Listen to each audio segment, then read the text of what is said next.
Hi, I'm Dr. Charlene Walters, author, business and branding mentor, trainer, as well as your host for Launch, a business talk show for anyone who wants to launch their business, their career, or their life.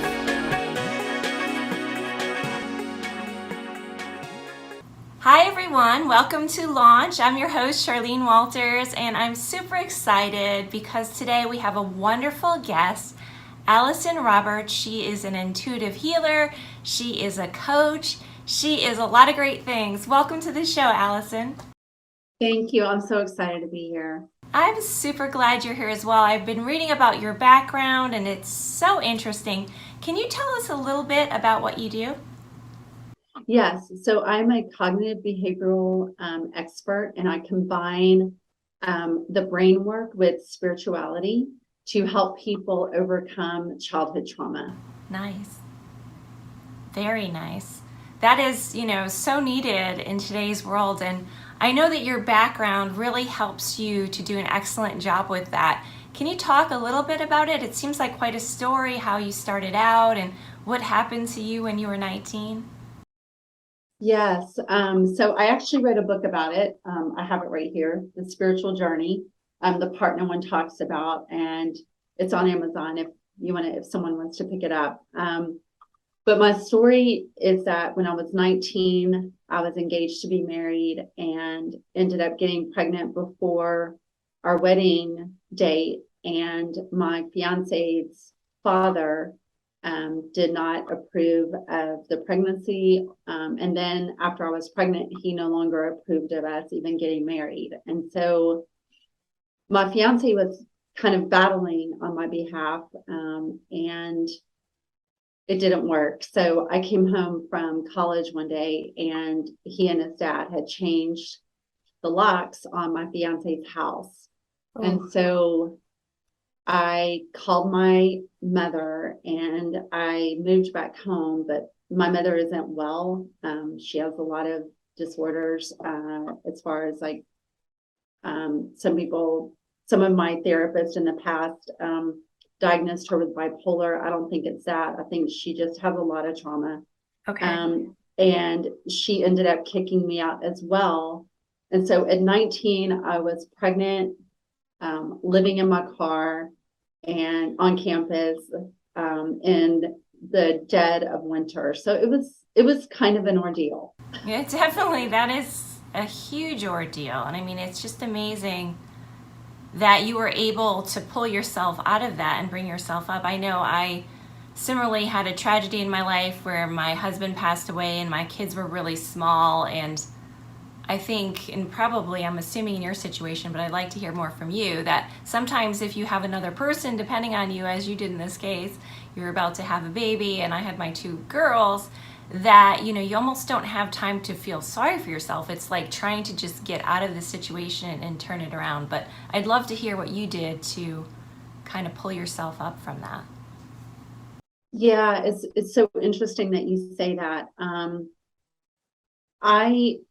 was just blessed in that I had a substitute professor at the time who kind of, I guess, figured out what was going on with me. I mean, I was going to class with the same clothes on because I literally only owned what I was wearing that day that I was kicked out. So he gave me the book Think and Grow Rich by Napoleon Hill. And I tell everyone, at 19, there's no there's no way that I would have read that book had I not been homeless and living in my car. Yes. It's just not a book for a 19-year-old person, Right. But I didn't have anything else to do after my homework was finished every day. So I started reading the book, and basically Napoleon Hill teaches us how to take radical personal responsibility for any situation that we're in and monitor our mind. It's not spiritually bypassing, but what it is leaning into what you do have as opposed to what you don't have, and then building on that. So every night I started just being really thankful for the fact that at least I was in a car. Yes. And then I started meditating and visualizing myself out of that car and warm and being cared for by someone somewhere who could help me get back up on my feet again. And a couple of weeks into that, the same professor who had given me that book knocked on my window one night when we were having sub-zero wind chills in Atlanta. And he just said, I talked to my wife and we both decided that you're going to freeze to death if Oh, we don't bring you home. And so when I got to his house, his wife had like soup ready for me and hot tea, which is the very same thing that I had been manifesting in my mind.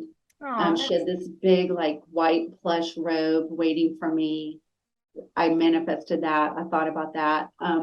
They even had like these little tiny curtain or flowers on their curtains in the bedroom where I was staying. And I had manifested and visualized tiny curtains on the or tiny flowers on the windows of the curtains. And it just it showed me at that young age that we have a choice. right. We can either choose to stay in our victim mentality, waiting for someone to rescue us. And yes, I was rescued, but I also, in my mind, I really do believe that because I was willing to not only be rescued, but I wanted to be rescued to get back on my feet again. And there's a big difference between the two. I think a lot of people are waiting to be rescued for someone else to take care of them Right. instead of waiting to be rescued so that they can take care of themselves. Does that make sense? It totally does, and I think you're right. There is a huge difference between the two, and it's great that you were able to manifest that, and it came about, and that you got out of that situation with a little help. And I think a lot of times people are put on our path to sort of push us in the right direction, however that works out. And I love that you found inspiration in that book. Just the other day, the book by Viktor Frankl, Man's Search for Meaning. I've listened to that book before and I thought it was really great. And I had an Uber driver pick me up and he was so young and I heard it. He had the audiobook on while he was driving and I thought that's really amazing that such a young kid is listening to this book. So it sounds similar to what you're doing. And really those books have the power to really transform other people. And I'm glad that that happened in your case and that someone stepped into your life. You mentioned a lot in your story about parents, both your mother and your fiance's father.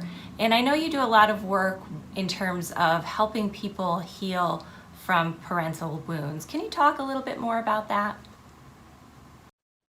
Yeah. So, if your parent didn't seek out therapy or any kind of self help or self work, then their wound from childhood, or their wounds plural, because we have multiple wounds from childhood, um, they aren't healed. And a lot of people feel like trauma has to be this big thing.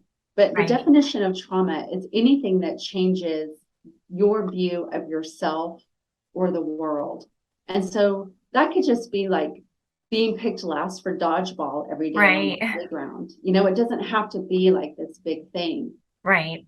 And so it was very clear that my mother's never even thought about healing anything. And my ex-fiance's father was the same way. And so what happens is that they're projecting all of their pain onto their kids, and then they want their kids to be this like robot and just do like every single thing that they say. And you can get caught in this trap of wanting that approval and acceptance because wounded parents don't know, a lot of them don't know how to truly love themselves. And so they Right. don't really, can't physically or mentally or spiritually or emotionally love another human to the healthiest and best capacity.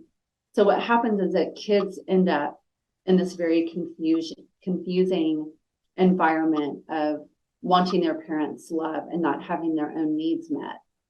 And so Yes. that's what I help people understand, that we don't blame the parents. We just understand where they were coming from Right. and how their wound impacted us. And then we get to work healing our own wounds, and we don't even worry about the parents. Because they're on their journey doing their thing. My Right. focus is just helping people understand how those wounds were transferred and then how to heal them. I think that's a great strategy because I know for myself, a lot of times I think about my parents and I had a different take on certain things when I was younger. And then when I had children, I sort of started to understand some of their actions, I guess, a little bit better and to see how their parenting impacted my parenting. So I think it is important to kind of take ownership. How do you do that though? How do you get people to take ownership for healing themselves? Well, I love this question because it's the very first page that I turned to in Think and Grow Rich at the age of 19. It was page, I believe, in that version of Think and Grow Rich, I believe it was page 67. And the title of the page is Take Personal Inventory. And so people have to monitor their behavior, because your thoughts and your feelings, a lot of people can be in like serious denial and Right. say like, oh, well, I'm not thinking that, or I don't feel that way. But then their behavior is saying something completely different, not only to themselves, but to the world. And so we start there. Um, I explore with people like what their typical emotions look like in a day, how they cope with those emotions. Are they scrolling social media for hours? Are they drinking at night every single night? Are they smoking? Are they serial dating? Like what's happening to numb all of that pain? And as Right. soon as people start to realize that their actions are telling this big story, that's where the magic starts to happen. And it's so cool to watch people just be like, wow, I just Right. thought I was doing this because I wanted to. I didn't realize I was doing this because I'm running from myself. So nice. And people have that light bulb moment and they understand the patterns. And I think, obviously, and you work with a lot of people in this regard, we all are kind of falling into those same patterns over and over again. What's probably the biggest example you've seen of someone who was able to turn themselves around that you worked with? And you don't have to use names, of course, but. Yeah, of course. So one of my clients, this was like 5 or 6 years ago. She came to me because she wanted to lose 150 pounds, Okay. and she was making it all about the weight. And she had been on multiple diets. Her husband was really concerned about her because they had gotten some news from her doctor that was pretty grave. And the doctor was just like, if you lose this weight, it's going to cure probably, 70% of your health issues, because she was carrying a big burden on her heart and her lungs and kidneys and all these things. So when she came to me, and I tell everybody that works with me, like, get ready. Because Allyson means truth teller. And I just have this innate ability to be able to tell you what's really going on with you. Right. And so I just told her that she, was punishing her body. And she was like, no, no, no, no, I'm not. Well, when we dissected all of her behaviors, like she was eating sugar from the time she woke up in the morning and literally until she went to sleep at night. I mean, Wow. yes, every meal included some form of either high fructose syrup or cane sugar or brown sugar or some kind of sugar. And that can be an addiction. Right. So when I made her aware that it wasn't food that was the issue, is that it was her emotions, and she was addicted to sugar to release that dopamine in her brain. She was like, why has no doctor ever told me this? I'm like, well, it's not really their job. I mean, their Right. job is to say, get healthy, Right. So then she was able to uncover like the very first time in her life when she started to eat sugar that much and what was happening around that time. And then we went into that story and we healed that story. And within a very short amount of time, she lost like 65 pounds working with me. Wow. Yeah. That's amazing. I know it's, and and I tell people it's not just about the weight. She started to understand how much power she had over herself and how she was abusing that power to use against herself. Right. So she was like, I'm going to take this newfound power, Allyson. I'm going to finish my law degree. I'm going to open up a wellness center for women. And she's Canadian. She has 3 wellness centers now. She lost 150 pounds plus another 45 pounds. Wow. Yeah, she's kept it off. All of her blood work is normal now.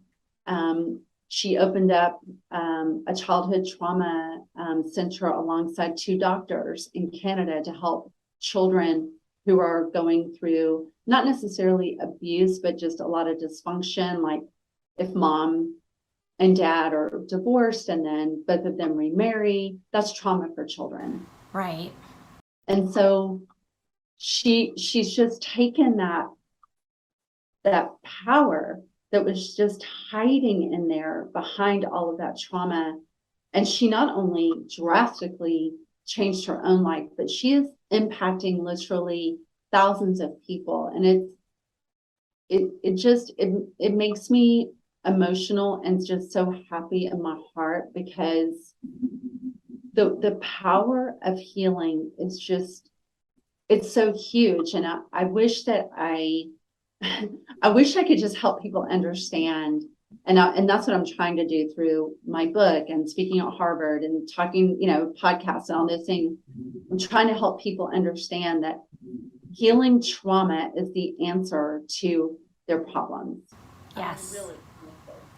So much is, has to do with mindset.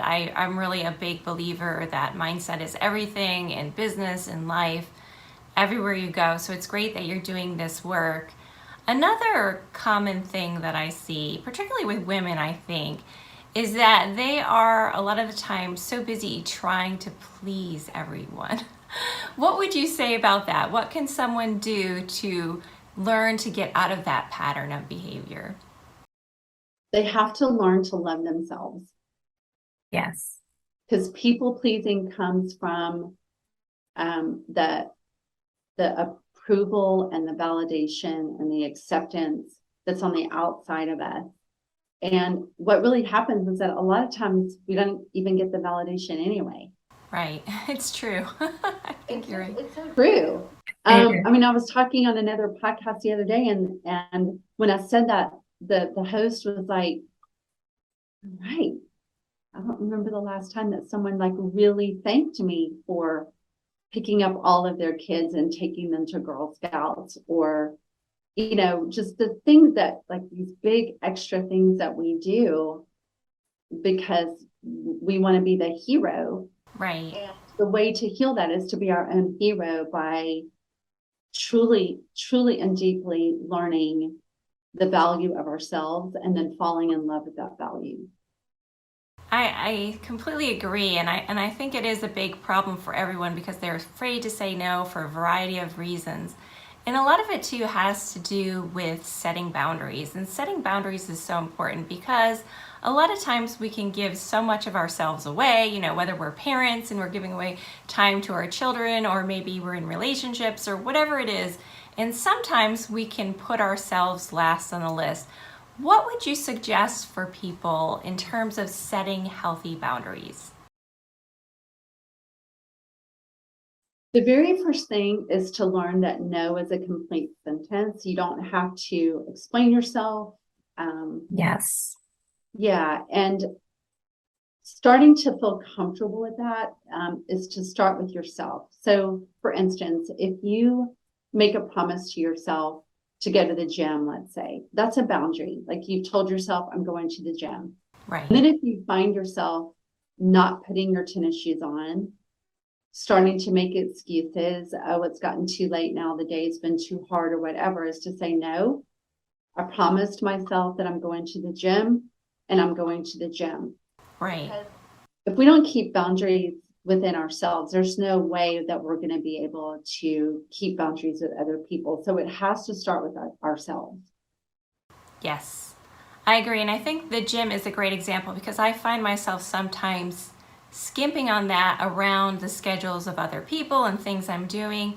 And it's not an area that I want to skip on. I want to make sure that I'm also staying healthy because the healthier I am, of course, the happier I am, the better able I will be there for everyone in my life, including myself. So it's not a place I want to skip. So I think that's really excellent advice, is really ensuring that we're doing the things we want to first, and then also putting boundaries in place. And I love what you said earlier about being okay with just saying no and not offering an explanation about why you don't want to do something or you're not able to do something. I think that's really genius in its simplicity for sure.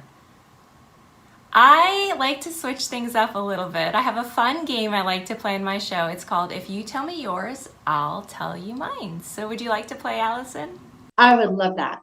All right, awesome. First question. If you could eliminate something from your daily routine, what would that be? Drinking the third cup of coffee. Oh, that's a good one. That is definitely a good one. I'm sure it keeps you up sometimes unnecessarily. That's a excellent answer. Mine is a little more boring. I think I would eliminate anything that has to do with cleaning. Like looking at that dishwasher, loading that dishwasher is just not my cup of tea. So anything around housework, I'm happy to give away. Get it out of there. I love that. If you had to wear one t-shirt for a whole year and it just had one word on it, what would that word be? Harvard. What would it be? Harvard? Harvard. Oh, that's great. Why did you choose that? Because I just spoke at Harvard University, and on my way there in the airplane, I just remember my mom, all the times that she said that I was never going to amount to anything. Oh, nice. Yeah, and it just stepping onto that campus, I was like, this feels so good for that just to not be true, you know? To have that validation. Yeah, I think sometimes that, those instances in our life really bring it all together and help us heal from things that happen. That's a great one. I think I would choose happy because I try to remain happy no matter what the situation, and not just happy, but try to find the silver lining or turn a situation around so that I'm kind of staying in a more positive mindset. So I think that would be mine. I love that. Thank you. If you could rid the world of one thing, what would it be? Hatred. Hatred. That's a really good one. I'm similar. I would say meanness. I just don't like, when I see anything mean-spirited out there. Just not my personality. I don't like hatred. I don't like mean-spirited things. There's no place for it. If we had more kindness, the world would be a great place. So I agree with you. That's a good one. Okay, last one. What's the silliest thing that you have an emotional attachment to? The strongest thing. The silliest thing. Oh, the silliest thing that I have in my tennis racket. Oh, what's your emotional attachment to that? I love tennis. And my tennis coach keeps telling me to change my racket, and I just won't do it. I just won't do it. I can understand that though. Once you get used to something and you've had it a while, you do really grow close to it and want to keep it around. I would say me, it's clothes. It's so funny. Like if I'm going to donate something, for example, of my girls, so some of their clothes that they've outgrown or they don't want anymore, it's like I give the clothes a little hug before I donate them. I say, goodbye, okay, goodbye. It was, I gotta get sad about it. Or even my own clothes, I remember memories with them. So it is kind of silly, but I do give them that little hug goodbye. So we're coming towards the end here, Allyson, but I want to hear a little bit more about your book, if you want to tell the audience, and where we can find out more about you. Yes. So my book, again, this is the cover, Nice. called The Spiritual Journey, the part no one talks about. It's on Amazon. I believe it's $16 and some change. The other thing that I love about this is that there's journal prompts at the end of every chapter. So it's a self-help book as well as my story. Good. And if people want to learn about me in general, they can go to AllysonRoberts.com. And if you're listening and not watching, it's ALLYSON Roberts.com. And there's a free meditation there waiting for anyone that visits the site. There's a lot of free resources and other books that I've written as well are there. Very great. It sounds like you have a plethora of resources everyone can use, so be sure to check it all out. And we will see you next time on Launch.